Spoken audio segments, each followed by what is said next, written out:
अस्सलाम वालेकुम दोस्तों, बरखुरदारों। कल फतह याब हो के तो सो गए और रजाइयाँ लेकर कुछ ही मनानी है तो पार्क में आओ, अपनी सेहत और सही करें। मोदी को पता चल गया ना कि इनकी सेहत कितनी सही है। हमारे अपने हथियार भी जो हैं वो भी अल्हम्दुलिल्लाह चुकन्ने थे, तो हम भी चुकन्ने होकर मोदी का मुकाबला किया। 3-4 दिन तो बढ़ के मारता रहा है।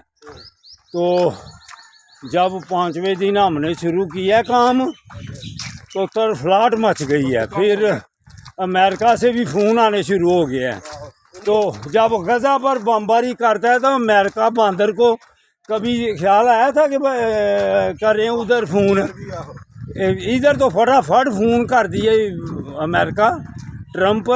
वैसे तो बंदरों का भी हमदर्द बनता है, लेकिन तुम खुद बंदर हो।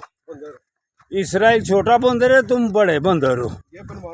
हाँ जी, तो अगर सही करनी है तो पार्क में आओ, मोदी का तब मुकाबला होगा और अमेरिका का भी इसराइल का भी। डॉक्टर साहब को पैगाम दो जी। पैगाम ये कि जदीद टेक्नोलॉजी के साथ साथ आपकी हेल्थ भी ठीक होनी चाहिए। हाँ, सेहत सही, ट्रेनिंग भी ठीक होनी चाहिए। हाँ, जज्बा तभी काम करते हैं जब आपके पास जदीद टेक्नोलॉजी है, जदीद माइंड है। जदीद माइंड, बिल्कुल।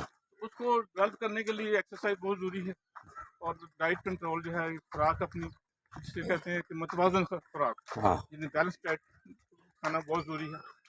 तमाम चीज़ें अगर आप करेंगे तो तब आप ज़िंदगी में आगे बढ़ सकते हैं या हमारा मुल्क आगे बढ़ सकता है इंशाअल्लाह। सुना है डॉक्टर साहब की बात है। और अगर हम मुसलमान अपने लिए लड़ सकते हैं तो अपने दूसरे मुसलमानी भाइयों के लिए भी, गजा वालों के लिए भी आओ, इकट्ठे हो जाओ।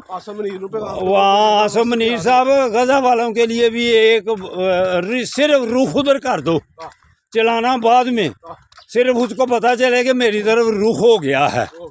तो मुसलमान इकट्ठे हो जाओ। ये फिर इन्होंने सलीबी जंगें लड़के देख ली हुई हैं मुसलमानों से, तो अब बाज आ जाओ, लहदा करके आप हमें मारते हैं। मुसलमानों इकट्ठे हो जाओ अब। अल्लाह हाफिज़, अल्लाह हाफिज़, अल्लाह हाफिज़।